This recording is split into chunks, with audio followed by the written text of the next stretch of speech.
बिना जिंदगी नहीं जी पाऊँ वो, जिंदगी भर संगे साथ निभावे ना। तोर बिना जिंदगी नहीं जी पाऊँ रे, जिंदगी भर संगे साथ निभावे ना। माया माँ झन तरसावे, दिल तोड़ के झन तड़पावे, मोर पीरित लराने झन भुलावे ना।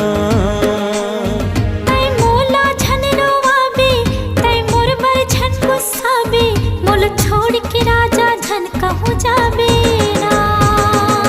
तोर बिना जिंदगी नहीं जी पाऊँ वो, जिंदगी भर संगे साथ निभावे ना।